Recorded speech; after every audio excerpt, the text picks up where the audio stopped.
आपले भविष्य भारतीय संविधान. लेखक सुभाष वारे. प्रकरण 17. सामाजिक न्यायाची संकल्पना आणि भारतीय संविधान. उद्याचा भारत हा सार्वभौम समाजवादी धर्मनिरपेक्ष लोकशाही गणराज्य घडविण्याचे स्वप्न संविधानाने पाहिले आहे. भारतातील जातीव्यवस्था आणि पुरुषी वर्चस्व असणारी समाजव्यवस्था जर लक्षात घेतली तर सामाजिक न्यायाच्या सूत्राची प्रभावी अंमलबजावणी केल्याशिवाय हे स्वप्न पूर्ण होणे शक्य नाही. संविधान समतेबद्दल आग्रहाने बोलते, पण इथे गणिती समानता नक्कीच अभिप्रेत नाही, तर जैविक समानता अपेक्षित आहे. भारतात हजारो वर्षापासून काही जातींना श्रेष्ठत्व व विशेष संधी बहाल करण्यात आल्या, तर खालच्या जातीतल्या मानल्या गेलेल्या जातीसमूहांना केवळ जन्माच्या आधारे शिक्षणाची संधी, मालमत्ता धारण करण्याचा अधिकार नाकारला गेला. तसेच असे जातीसमूह ज्या श्रमाच्या कामातून पोट भरत असत त्या श्रमाला इथल्या व्यवस्थेने कायम प्रतिष्ठा आणि किंमत नाकारली.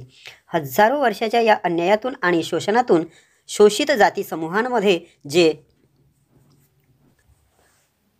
मागास सांस्कृतिक संचित तयार झाले ते आज भारताच्या सर्वसमावेशक आणि संतुलित विकासात मोठाच अडथळा आहे. या जातीप्रथेला धर्माची मान्यता होती आणि धर्मचिकित्सेला बंदी होती.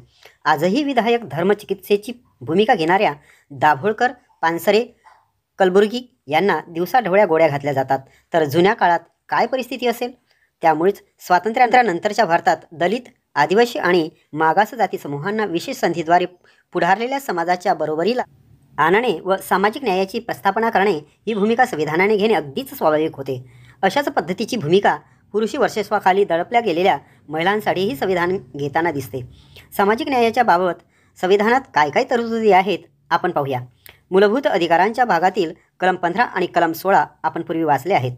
कलम 15 नुसार धर्म, वंश, जात, लिंग किंवा जन्मस्थान या कारणावरून नागरिकांमध्ये भेदभाव करण्यास मनाई आहे. मात्र भारतातील सामाजिक आर्थिक विषमता लक्षात घेता महिला, बालके, सामाजिक शैक्षणिकदृष्ट्या मागासवर्ग म्हणजे ओबीसी, अनुसूचित जाती म्हणजे एससी आणि जनजाती म्हणजे एसटी यांच्या कल्याणासाठी विशेष तरतूद करण्यास या कलमाचा कुठलाही प्रतिबंध असणार नाही.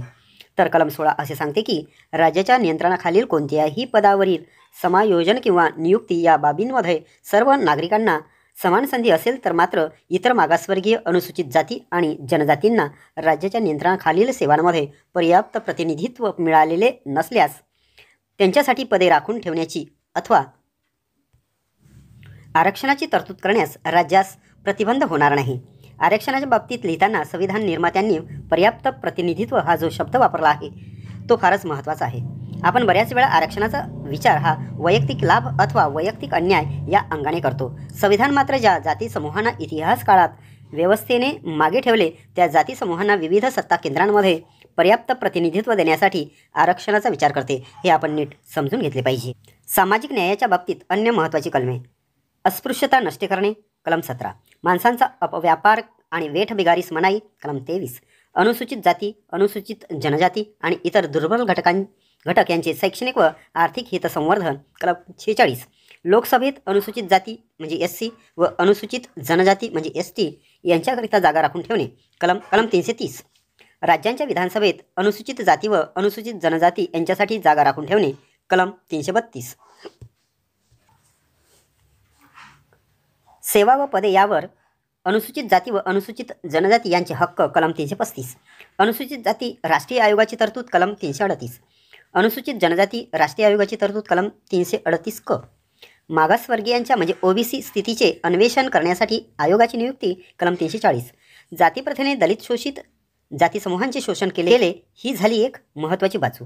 त्याचबरोबर दुसऱ्या बाजूला जातीप्रथेच्या बंदिस्त व अपरिवर्तनीय स्वरूपाने सर्वच भारतीय समाजाचे मोठे नुकसान झालेले दिसते. जातीप्रथेने भारतीय समाजाची नवी काहीतरी करून दाखवण्याची उर्मी मारली, धाडस करून नव्या वाटा चोखाळण्याची प्रवृत्ती मारली, समाजाची सर्जनशीलताच मारली गेली. इथल्या पुरोहित वर्गाने शिवाजी महाराज व शाहू महाराजांसारख्या राजांना शूद्र मानले हे आपण जाणतोच. त्यांनी महिलांना शिकविणे हे धर्मशास्त्रानुसार पाप मानले. भारतीय स्वातंत्र्याचे नेते लोकमान्य टिळक जेव्हा स्वातंत्र्याच्या कामासाठी इंग्लंडला जाऊन आले तेव्हा समुद्र प्रवास हे पाप असल्याने लोकमान्य टिळकांनी प्रायश्चित्य घेतले पाहिजे अशी भूमिका पुण्यातील पुरोहित वर्गाने घेतली. सामाजिक प्रश्नांबाबत लोकमान्यांची मते प्रतिगामी असल्याने त्यांनीही या मागणीपुढे मान तुकवत प्रायश्चित्त घेतले. गंमत पहा, एका बाजूला युरोपियन समाज विज्ञानाचा स्वीकार करत होता, तंत्रज्ञान विकसित करत होता, त्या आधारे औद्योगिकरणाचा मार्ग चोखाळत होता, कारखाने उभारून उत्पादन वाढवत होता, त्या उत्पादनाला बाजारपेठ मिळवण्यासाठी धाडसी समुद्र मोहिमा आखत होता, नवे नवे प्रदेश त्यासाठी शोधत होता. आणि दुसऱ्या बाजूला आपण मात्र आपल्या त्या काळातील सर्वोच्च राजकीय नेत्याला स्वातंत्र्याच्या कामासाठी समुद्र प्रवास केला म्हणून प्रायश्चित्य घ्यायला लावत होतो. कर्मठ रीतिरिवाज, निरर्थक धार्मिक कर्मकांड आणि धर्माच्या मान्यतेने उभे असलेल्या जातीप्रथेने आपल्या समाजातले चैतन्य आणि क्रियाशीलताच मारली गेली. आपल्या देशात अनेकांना युरोप अमेरिकेचे भारी प्रेम असते. त्यांनी त्यांच्यातला आणि आपल्यातला हा फरक नीट समजून घेतला पाहिजे. नाहीतर तेथे जाऊन पुन्हा निरर्थक कर्मकांडांच्या निमित्तानेच भेटणारी महाराष्ट्रीयन मंडळे दिसतातच. समाजाला पुढे घेऊन जाण्यासाठी विविध जबाबदाऱ्या पार पाडणारी माणसे जर समाजातल्या सर्व घटकांतून निवडली गेली नाही तर समाजाला उत्तम कर्तृत्व असणारी माणसे मिळणार कशी? समाजातील आधी आबादी मानल्या गेलेल्या महिलांना जर हजारो वर्षे केवळ चूल आणि मूल यातच अडकवून ठेवले तर हा महिलांवर अन्याय आहेच. पण अर्ध्या लोकसंख्येची कल्पनाशक्ती, निर्णय क्षमता, काहीतरी करून दाखवण्याची उर्मी अशी मारल्याने नुकसान एकूण समाजाचेच होणार ना? दुसऱ्या बाजूला उन्हात तान्हात घाम गाळत श्रमाची कामे करणारे बहुसंख्य समूह हे नवनिर्मितीचे काम करत असतात. त्यांना संधी नाकारून केवळ बौद्धिक घटापटीचे काम करणाऱ्या पांढरपेशा समाजातूनच विविध जबाबदाऱ्यांसाठी माणसे निवडली जात असतील तर कामातील सर्जनशीलता मारली जाणार हे नक्की. आपल्यातले डोके चालवणाऱ्यांनी श्रम करायचे नाही आणि श्रम करणाऱ्यांना डोके चालवायला बंदी ही अनिष्ट परंपरा होती. आपल्या समाजाने बुद्धी आणि श्रमाची फारकत करून आपलेच फार मोठे नुकसान करून घेतले आहे. विषमतेने ग्रस्त अशा समाजव्यवस्थेत गणित समानतेचे नियम हा अन्याय ठरतो. ज्या समाजात सर्वजण एका रेषेवर नसतात त्या समाजात समान नियमसुद्धा अन्याय करत असतात. अशावेळी विशेष संधीद्वारे मागे राहिलेल्यांना पुढे आणण्याचा प्रयत्न करणे हाच सामाजिक न्याय असतो. इतिहास काळात समान संधी मिळाली नसेल तर मग त्या काळात ज्यांना संधी आणि माणूसपण नाकारले गेले त्यांच्यासाठी आज थोडे डावे उजवे करणे किंवा त्यांच्या बाजूने थोडा पंक्तिप्रपंच करणे हाच सामाजिक न्याय ठरतो. मागास जाती समूहांना अशी संधी किती काळ देणार असा एक प्रश्न उभा केला जातो. अर्थातच विशेष संधी कायमसाठी किंवा अनंत काळापर्यंत चालू ठेवणे हे काही निरोगी समाजव्यवस्थेचे लक्षण नाही. पण हजारो वर्षाच्या मुठभरांसाठीच्या विशेष संधी आणि संविधानानंतरच्या भारतात 67 वर्षात मागास जाती समूहांसाठी अर्धवटपणे राबविलेल्या विशेष संधी यांची तुलना होऊ शकेल काय? यासाठी एक गृहपाठ कोणीही करून पाहावा.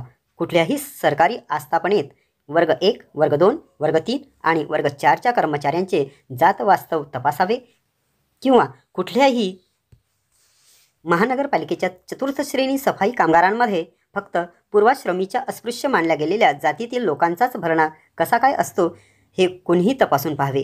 त्यामुळे विशेष संधी अनंत काळापर्यंत ठेवणे तत्वतः योग्य नसले तरी आज त्यात चालू ठेवणे गरजेचे आहे हेच वास्तव आहे. आरक्षणाची धोरणे राबविताना अंमलबजावणीत काही दोष उणिवा राहत असतील तर त्या दूर केल्याच पाहिजे.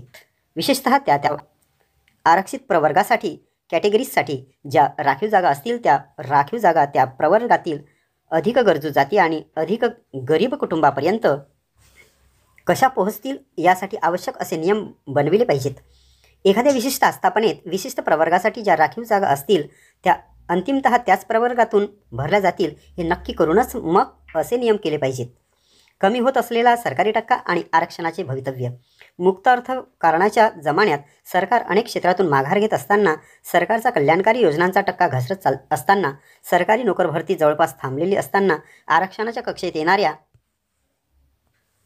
संधी कमी होत आहेत आणि आरक्षणाच्या मागण्या वाढत आहेत अशी विचित्र परिस्थिती आहे. भारतात काम करणारे जे एकूण लोक आहेत त्यांच्यापैकी 93% कामकरी हे असंघटित क्षेत्रात आहेत ज्यांना कुठलेही कामगार कायदे लागू नाहीत. अर्थातच तिथे आरक्षण नाही. उरलेल्या 7% संघटित कामगारांमध्ये निम्म्याहून जास्त कामगार जे खाजगी क्षेत्रात काम करतात तेथेही आरक्षण नाही आणि शिल्लक राहिलेल्या सरकारी जागांमध्ये 50% आरक्षण आहे. त्यामुळे संपूर्ण आरक्षणाची चर्चा फार थोड्या क्षेत्रासाठी असते. त्यामुळे सरकारने सर्व काही खाजगी क्षेत्रावर सोपवू नये. सरकारची विविध क्षेत्रातील गुंतवणूक वाढवावी, सरकारी नोकर भरतीवरील अघोषित बंदी उठवावी या मुद्द्यावरही सर्वांचा भर असला पाहिजे. खाजगी उद्योग क्षेत्र हे काही उद्योजकांच्या वैयक्तिक पैशावर उभे राहिलेले नसते. खाजगी क्षेत्र हे सरकारी मदत, अनुदान, सवलती, सरकारी जागेची सुविधा, स्वस्तातील कर्ज, स्वस्तातील वीज, पाणी, वाहतूक सुविधा अशा अनेक प्रकारच्या सरकारी मदतीने उभे राहिलेले असते. त्यामुळे खाजगी क्षेत्रातही आरक्षण असायला हवे. अमेरिकेप्रमाणे अफर्मेटिव्ह ॲक्शनची अंमलबजावणी भारतातही व्हावी. भटके विमुक्त समाज. घरदार नसलेला, जमीन नावावर असण्याचा सुतराम संबंध नसलेला, मतदार यादी, आधार कार्ड, रेशन कार्ड यापासून कोसो दूर असणारा भटका समाज आजही समाजाच्या विचार प्रक्रियेपासून आणि विकासाच्या प्रवाहापासून दूरच आहे. यातील अनेक जमातीवरती गुन्हेगारीचा शिक्का बसलेला होता आहे. त्यांनी जे केले त्याला गुन्हेगारी मानायचेच असेल तर ती कृत्ये ही पोट भरण्यासाठी होती. पोट भरण्यासाठीची चोरी आणि धनदांडग्यांची अय्याशीसाठीची चोरी एकाच मापात कशी मोजायची? काही ऐतिहासिक कारणांनी आणि त्यावेळच्या परिस्थितीमुळे भटके विमुक्त समाजासाठी काही ठोस तरतुदी संविधानात आलेल्या दिसत नाहीत. स्वातंत्र्यानंतरच्या काही आंदोलनामुळे आणि काही आयोगांच्या सकारात्मक शिफारशीमुळे या समाजाचे प्रश्न चर्चेत आले व त्यातील थोडेफार मार्गी लागले. आज यातील काही जमाती जातपंचायत सारख्या घटनाबाह्य प्रक्रियेमुळे चर्चेत आहेत. मात्र शिक्षणाचा अभाव असणे, त्यामुळे अंधश्रद्धा भरपूर असणे, पुरुषी वृत्तीतून आलेले महिलांचे दुय्यमत्व असणे, हाताशी कुठलीच उत्पादन साधने नसणे, पर्यायी रोजगार नसणे, नव्या स्वरूपातील रोजगारांमध्ये टिकून राहण्यासाठी त्या पद्धतीच्या कौशल्यांचा अभाव असणे आणि बाहेरील समाजाचा सततचा अविश्वास यामुळे हा समाज अजूनही परिघाबाहेरच आहे. त्यांना विकास प्रक्रियेत सामावून घेण्यासाठी ठोस प्रयत्नांची गरज आहे. महाराष्ट्रात यातील बरेच जातीसमूह अनुसूचित जाती जमातीत मोडत नसल्याने त्यांना अत्याचार प्रतिबंधक कायद्याचे संरक्षण मिळत नाही. महाराष्ट्रातील भटके विमुक्त समाजासाठी स्वतंत्र अत्याचार प्रतिबंधक कायद्याची गरज आहे.